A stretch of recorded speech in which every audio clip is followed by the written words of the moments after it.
And good morning, everyone. I'd like to welcome you to another live Art Business Academy Xanadu Gallery online critique group session. Today is Wednesday, June 3rd, 2020. It's good to be back here with you on a Wednesday morning to get another critique session started. I want to begin by admitting that these are odd times to be having these conversations with so much going on in the world. Boy, 2020 has been quite a year, and we're only halfway through it. And yet it seems like just as we get going through one challenge, another one pops up. And it makes a conversation like this and talking about art and talking about the business of art certainly seem a bit challenging.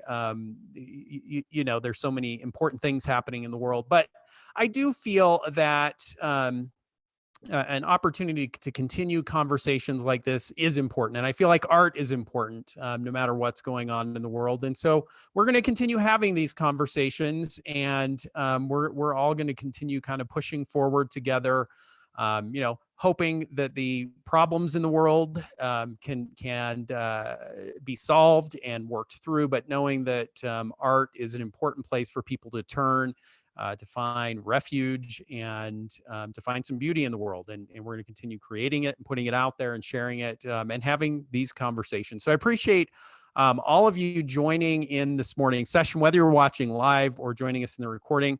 And today's conversation is going to be, I think, another interesting one. I feel fortunate that as we've been putting together these critique sessions, that we've had a wide variety of different kinds of artists working in different styles and media, treating different subject matter, who applied to have their work reviewed. And today is certainly no exception to that, and in moving in a different direction. And our featured artist today is Claudia. And Claudia, I appreciate you joining us and letting us have a chance to review your work. And Claudia, will you do me a favor and pronounce your last name for me? Normally, I just say Roulier, and although technically it's Roulier, I mean, technically it's Roulier, but it's just, even I can't remember it, see what I'm saying? Um, it's just And easier to having an pull up. It's unusual kind of name phonetic. myself, I can completely sympathize with that. The constant misspellings and mispronunciations of your name, but we're just going to go with Claudia today. Oh, thanks. So, Claudia, let's begin telling us just a little bit about yourself. Give us a little bit of your background. Tell us where your studio is located, where you're coming to us from, and then how you got into art. Well, as almost everybody always says, I've always drawn something. I do a lot of drawing ever since I was a little kid. Eventually, uh, a lot of life happened, and eventually I went back to school just to finish my art degree, and did, and graduated. But I was a widow at the time, and I had two little kids, and it was a real struggle for me to bring everything together. I belonged to a gallery down in Denver. I was asked early on to even join a gallery down in Lodo. I just didn't have any appreciation for what that meant, and I had to support myself. So kind of it all fell by the side until finally, later, I just was able to start getting myself back into art, and I joined two co-op galleries, just so I would work harder, longer, just be in contact with the Denver artists. So, and then that brings me up to now. I'm a director right now and that doesn't mean anything. It just means I'm in charge, kinda, of a group of artists. And you're in the Denver area? Right, my studio is in Denver. The co-op is in Lakewood, and I live in the foothills. So. Excellent. And so let's jump in and take a look at your work and tell us a little bit as we're looking at this work how you came to your subject matter and style and how it developed. Well, it's a little bit hard. Well, okay. I'm very stylistic, and I know that. I can't seem to help that. I take something and I have to tweak it. And it's something I consciously try. Well, that's why I try constantly to be a little more mainstream, but I do have I do have a problem with my imagination, and I can't seem to. I can rein it in some. So I don't know. I just try. It's I a lot of my stuff is like my paintings are really drawings, and that's actually a drawing. And so was that first one.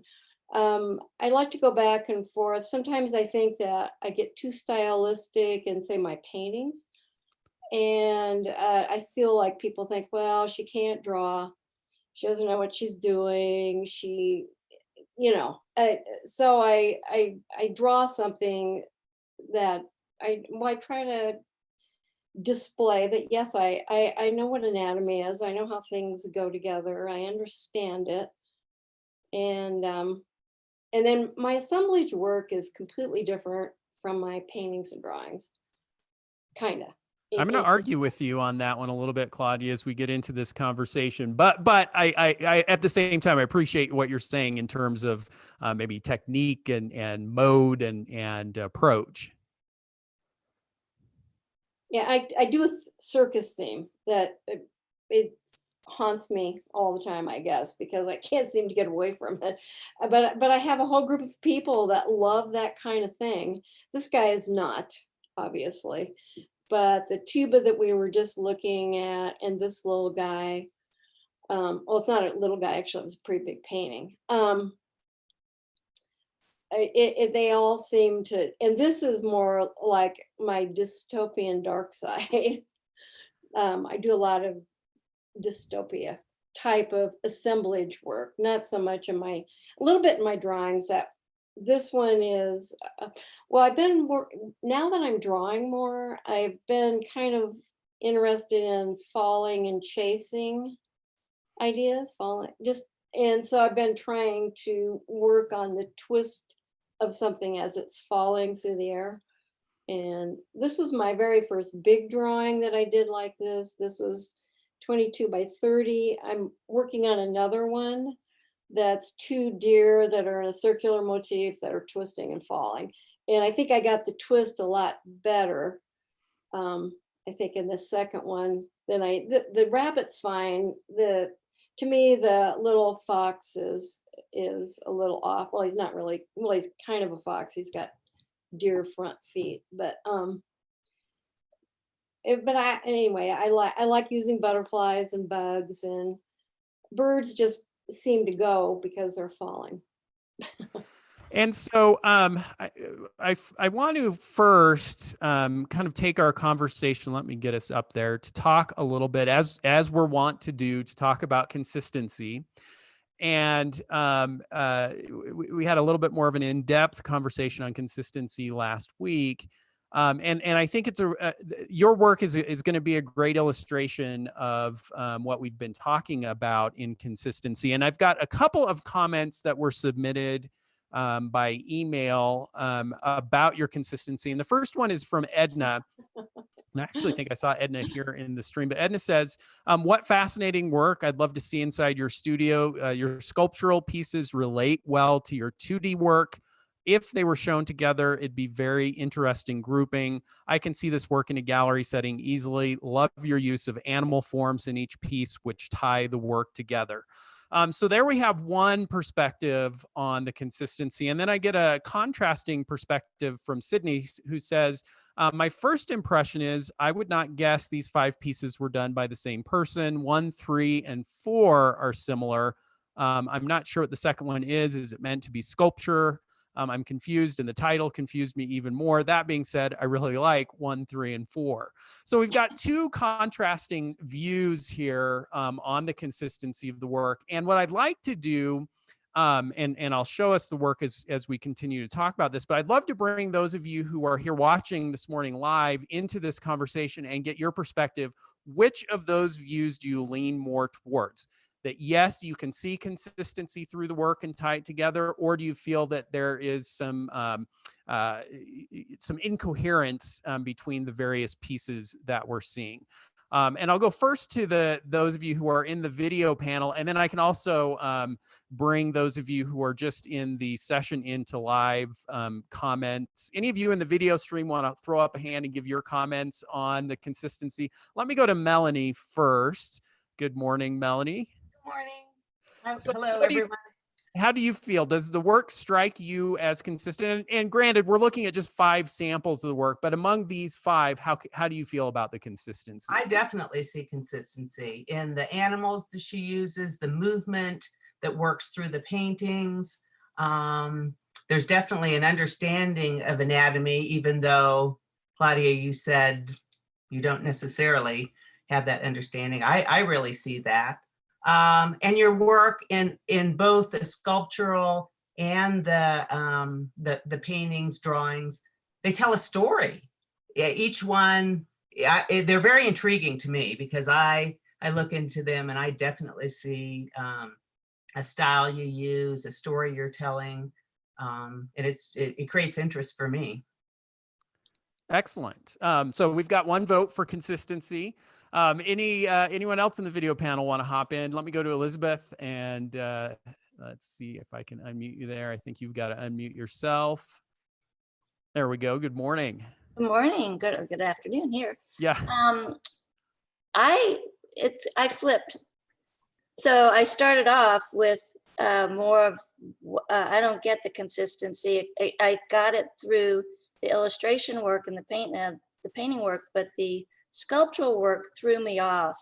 I didn't see the connect, even though I was intrigued by them and thought they were fabulous. But the more I looked at it, the more I got the connection.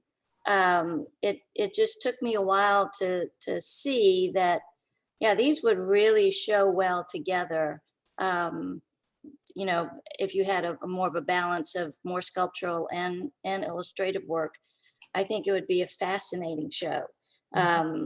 It just took me a while. I went from one and then to the other. Yeah, and I think that, and you know, with a lot of work, each viewer is going to have a little bit different take and a little bit different perspective. But I feel, and I've observed among viewers, that if they have to work at it a little bit. Now, we don't want to make them work too much. And if it's too much of a leap, they might never get there. But if they have to kind of search just a little bit for that thread and kind of get themselves involved in finding what it is that ties it together, and then the light bulb goes off and they see it, that creates a very powerful, it has a resonance with those viewers. Because now they've become involved in the process and engaged with it. And so I definitely think that can be a positive. So I've got 2 yeses. Let me go to a couple of you over in the panel. And it's showing up as Schroeder Cherry. Let me see if I can get to you unmuted. Yeah. Gotcha, I think. Good morning. Good morning. Can you hear me? And what do you think? Consistent? I agree with some of the comments that were made earlier about consistency. The consistency shows up for me in your process and how you approach your medium. The mediums itself are different. Now they're varied, but you can also pitch an exhibition in different ways. If you were to have an exhibition of your works with the broad swatch of these mediums, you could focus on your imagination and how you tell your narrative. That's what pulls them all together.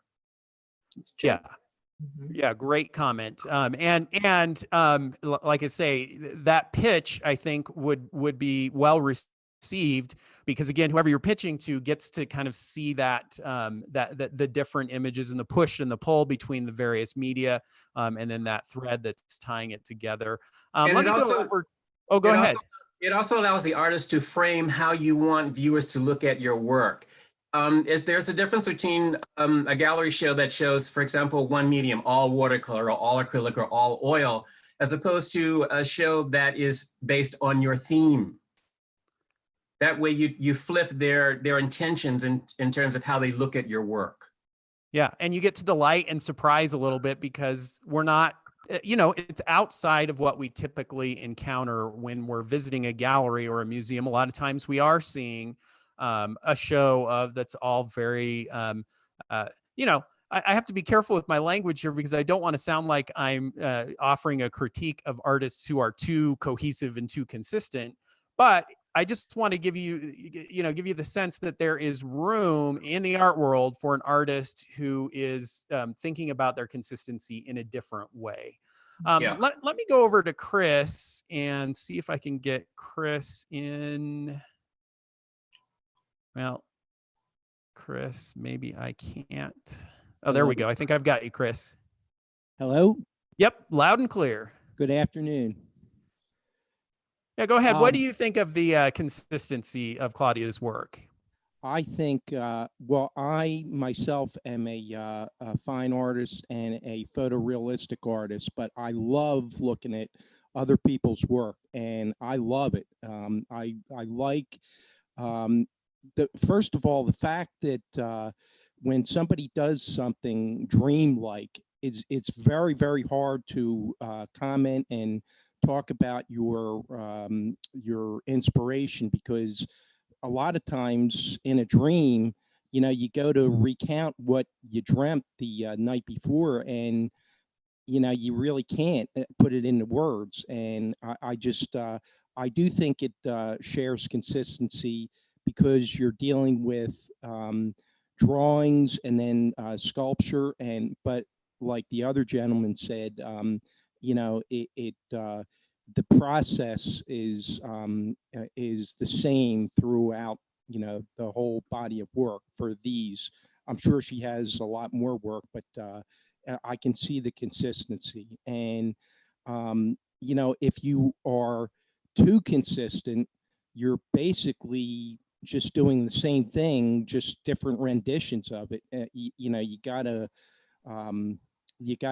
think outside the box, so to speak, and find another way to achieve a different look or whatever. Otherwise, your work will, pretty much get stale, in my opinion. Great comments, Chris. And I think you hit on something, Chris, that I was interested to observe in the feedback to Claudia's work.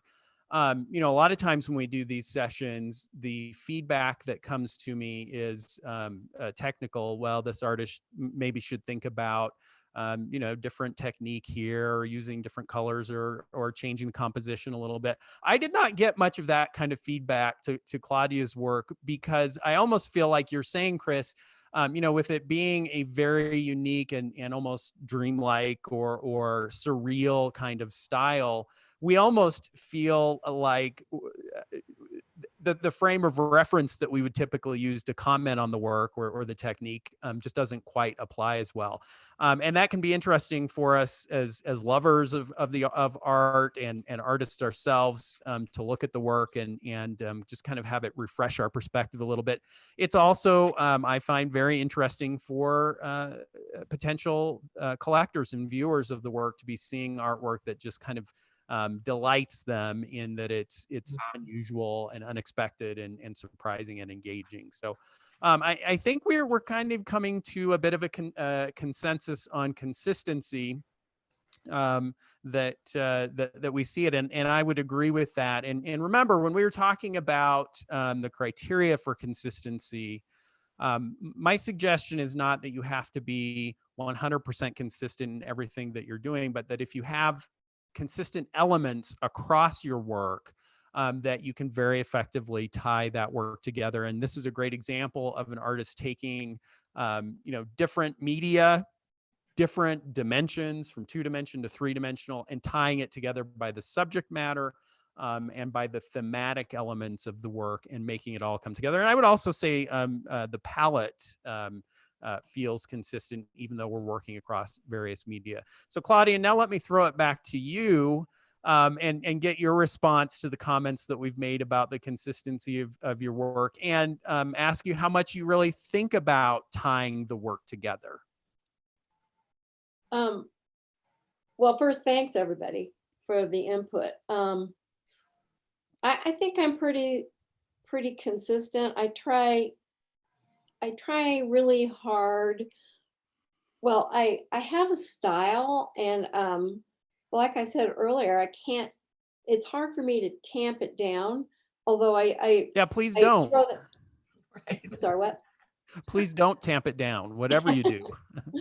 I just try to keep a happy medium between what I sell and what I love doing.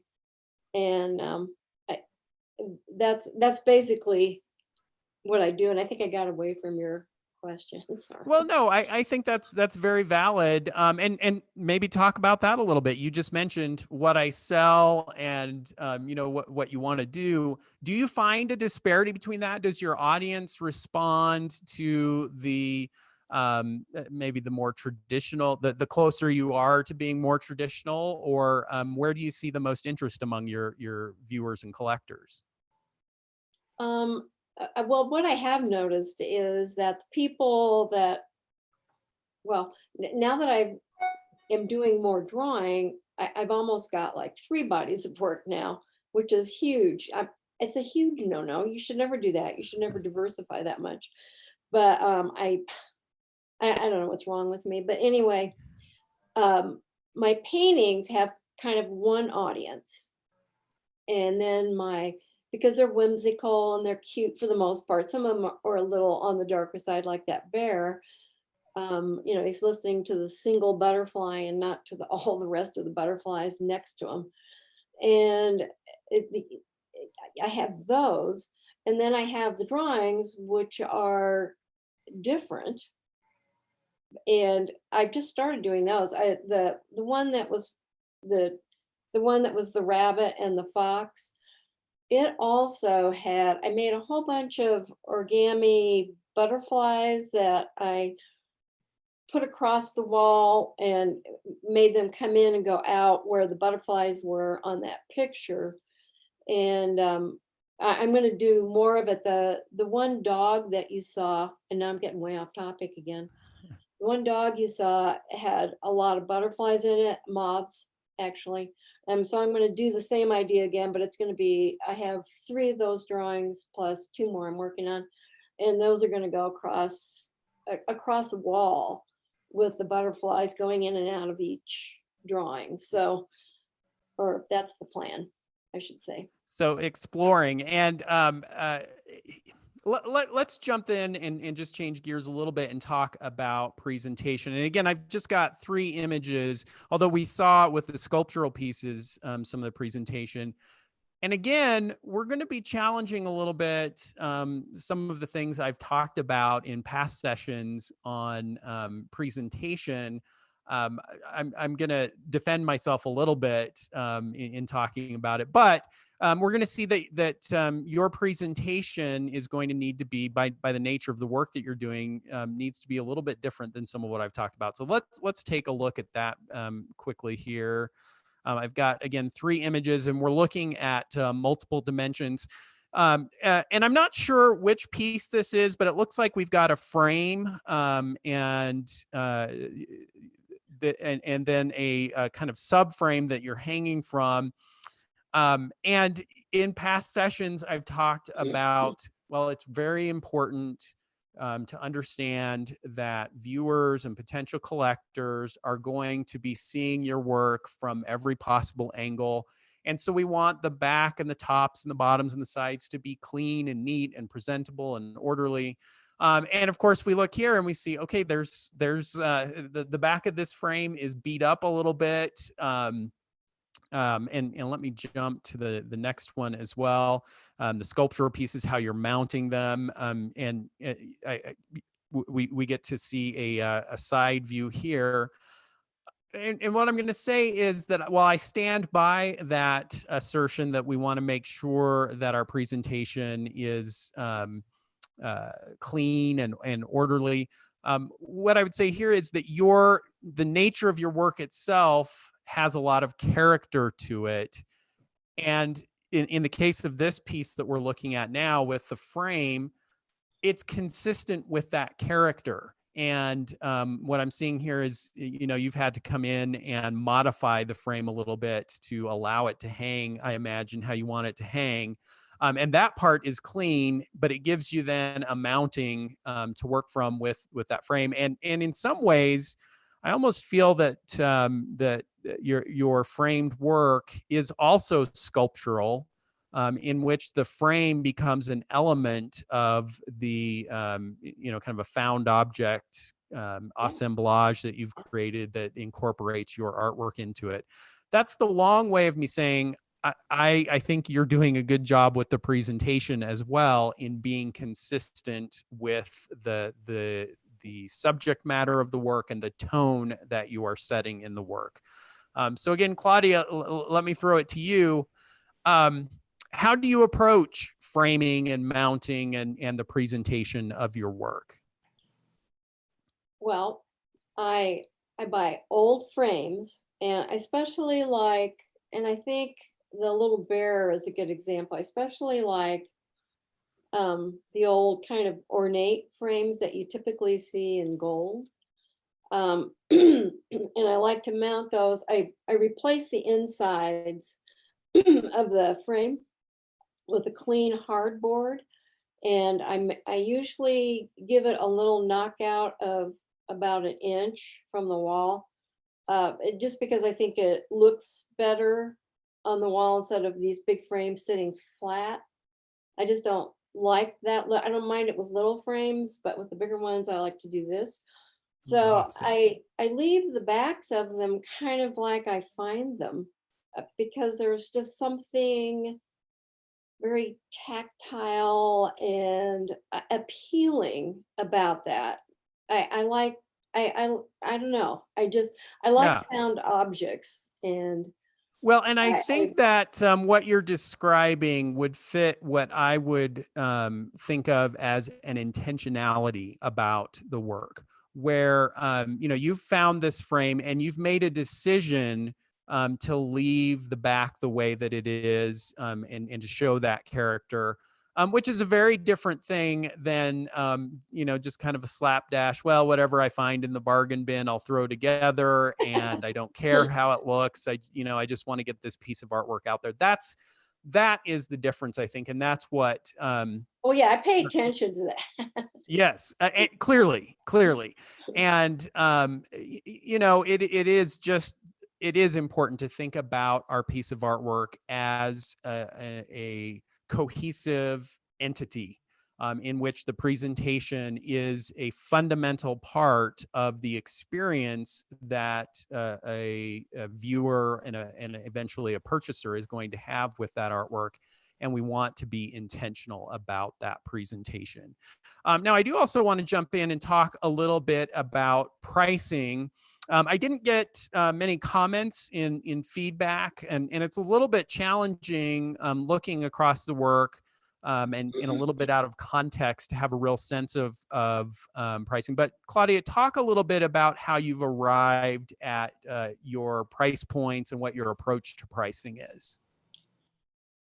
Well, first, I live in Denver, and Denver loves abstract art and not so much other kinds of art. So it's unless you're doing landscapes or abstract, or purely Western kind of, well, not even Western so much as, well, yeah, kind of Western and / animal art, photorealistic animal art. It's kind of difficult to break the barrier of that. So I And price Claudia, by, let me stop you there and just say that I could take what you just said and take out the name Denver and put just about any other city in there. And wherever you are, you'll find that there are barriers, or at least perceived barriers to price points. Now, do you have a formula for pricing your yeah, I do. two-dimensional, three-dimensional work? Now, three-dimensional work is a little harder. I price that on how complicated, complicated it was and somewhat on size. Sure. and how much I like it. I know that Yes. sounds bad. But some of it I don't like so much on any of my art, so that I figure out what it would cost, normally, and then I knock it down like it was on sale, and that's what I price it for if I want to see it go. I don't store art. That's kind of a thing I have. I don't store it. I have just enough for a show usually, or a couple of shows, which I have coming up at the end of the year. And I usually do a couple of fairs in the summer. So I have just enough work on hand to do that. I sell consistently, generally, except for this year, which is a little Yes. harder. Yep. I Yep. mean, I have sold some online, so that kind of that helps. But something like this, I really like this one, and it's huge. I mean, it's tuba. It's a tuba. It's 3 feet by 3 feet, and I don't know if anybody's noticed, but it's got a light on the little Ferris wheel that's in the center. There's lights around that, and it doesn't show up very well because the lighting in the hallway where this is hanging is pretty bright. But it took me quite a while to figure out how to hang this thing, literally how to hang it, and it wasn't as easy as, well, you just drill a hole here and drill a hole here. It wasn't quite that easy. But And so and of course, in a conversation like this, we wouldn't have time to go nearly as deep on the question of pricing as I would always want to go. I would throw out a few words of caution that introducing your subjective opinion about a piece of artwork, oh, I like it, or oh, I don't like it, is a dangerous precedent to start setting for yourself. The challenge yeah, I being know. that I see often the case that, in a conversation with an artist, we'll be looking at several different pieces. And if the artist says to me, oh, I'm just not happy with this particular piece, it didn't go the way I wanted it to go. There were times I thought about taking out the knife and putting an end to this piece of artwork. Almost invariably, that's guaranteed to be the first one to sell. Exactly. People respond, and so Exactly. you've got to be very careful about interjecting your own personal opinion or those subjective feelings about a piece of artwork, Oh yeah, because I often you're know. just too close to it to really know how it's going to be received by the audience. So I'd be careful about that. Now, Yeah, specifically, as I look at your work, what I would say is that it does feel like, at least, and again, I'm always coming from the perspective of a commercial gallery owner. We're selling artwork by mid to later career artists, and so I kind of look at pricing from that perspective. But as I look at your pricing, it does feel a little bit on the low side to me. yeah, that's what Um, everybody says. Yeah, yep. And many of us hear that as we're having conversations about our pricing. Not though dramatically too low, as you're working to, build your following and your audience. But what I would say is you definitely have some room for upward movement in the pricing and the value of your work. And I would also say that from the feedback that I've gotten, and we're going to look at some of that feedback real quickly here, and just from my own response to the work, I am confident that you could find an audience of people who would be captivated by and fascinated by the work, and willing to pay higher prices than you're asking. And so my suggestion would be that if you're having a challenge finding that audience in your current venues, the right move to be thinking about is, what could I be doing to get this work out into either shows or galleries in other markets that could sustain higher price points. And I think what you'd find is that you're already mentioning, you've already proven the concept that the work will sell at the prices that you currently have it at, that you're not building up inventory. So there is demand for the work. And I think that finding venues where you could tap into an audience willing to pay higher price points could put you in a position to move those values up. Now, let me jump to some of the comments that have come in. And I had to edit comments a little bit because the vast majority of feedback that I got was right along the lines of what Leslie says here. Some variation of love it, keep up the great work, such a pleasure to enjoy your unique perspective. Overwhelmingly, that was the kind of sentiment. I'm just very captivated and interested in what you're doing. Ted says, absolutely love it. I love that it's making strong statements. It seems to be from a bit of a metaphysical realm, telling stories and exploring animal and human relationships. Intriguing, interesting, superbly done. I'm in awe of your technique. I especially like your sense of composition. Keep at it. I'm intrigued. You're a person I'd love to talk to and explore ideas with. And that's Ted from BC in Canada. And again, a lot of response like this. And interestingly, also a lot of response of this work is very different than anything I do. But I really appreciate it and appreciate the imagination behind it. Let me throw just a few more at you. Enchanting, don't change a thing. That's Charles. And then Edna, actually, I think I've got Edna. And in fact, let's go over. I think I've got a number of you who are in the session.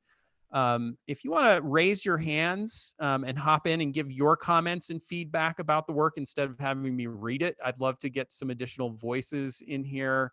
Edna, if I've got you here and you want to jump in, or anyone else who wants to make a comment, let me go to Elizabeth first in the video, and then any of the rest of you who want to jump in, go ahead and raise your hand and let me know. And Elizabeth, I think you'll have to unmute. Yeah. Gotcha. I was totally fascinated by your work, Claudia. I felt like I was looking at a really highly developed children's book, just real high art, full of fantasy and intrigue and fascination. And then the sculptural parts, or the found object parts for me, were a little more on the macabre side. You know, they were a little darker, but I couldn't help but just want to find out what's more in your head. I mean, the combinations of the moths and the butterflies through the illustrative work just really fascinated me. And then the photograph of you with all these other pieces behind you, and are those also pieces of work that you do? That, Yeah. Okay. Yeah. So there was all of this. I just wanted to sit with you and talk to you for about a couple of hours. I find your work just intriguing, and you're so talented. I mean, just incredibly talented. So keep it up. It's just a joy to see what you're doing. Well, thank you. Let me see if I can get Beckwith in. Beckwith, if you'll just, there we go. I think we've got you. Good morning. Good morning. Can you see me? I don't see you. Let's see if we can. Nope, I don't see your video coming through. I've got audio though. Okay. Claudia, I echo a lot of the things that people have said. I can easily see the smaller items behind the portrait of you selling at museum gift shops, as well as art fairs and things like that, higher end stores.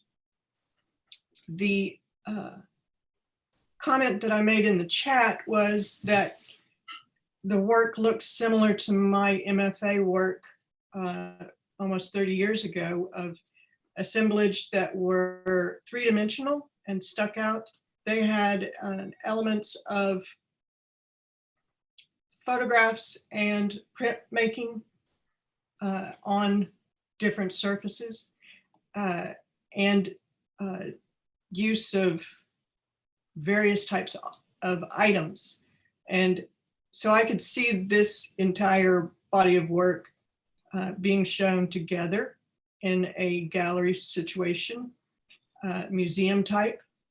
And I also agree with Elizabeth about the illustration and the whimsical factor of children's book.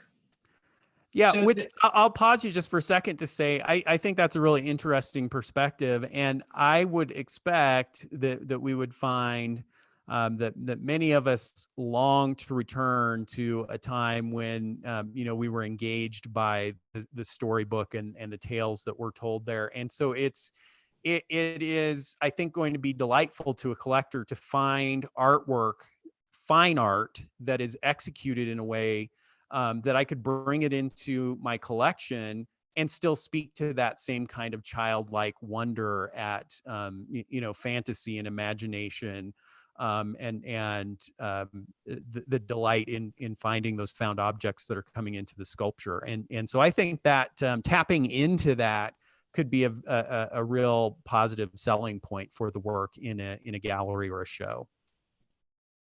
I agree. In addition, there is a gallery I'm in West Texas. So in Abilene, there is the Grace Museum, which has shows for illustrators, book illustrators. But I think that you would also benefit from approaching them. Yeah. One other item is that the large frame, if you had things like that were smaller, since you've gone outside of the image space into the frame, I just keep thinking, what would it look like if you had a bigger frame around it? So you framed the frame of the artwork. Interesting. But yeah, you get titles, you've got a lot of latitude, I think, Claudia, because of the variety of the work you're doing. You get a lot of latitude to explore different ideas and different presentations. Melanie, I think I saw you had one comment, and you're going to get the final word. Oh, okay. Well, I was just thinking in speaking about children's books, I think adults, I mean, this is really a time where, your paintings just draw me in.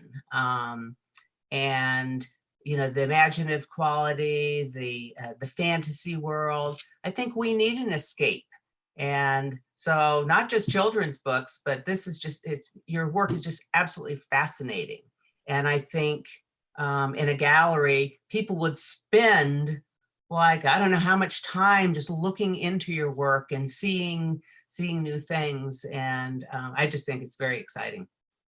Really. An excellent word and a last word and a good summation, I think, of all of our response to your work, Claudia. Claudia, thank you so much for agreeing to join us for the session, sharing your work. And I hope that our feedback and comments are encouraging, and we'll look forward to following you. Claudia, you have a website, and can we follow you on social media? What's the best way to keep up with what you're doing?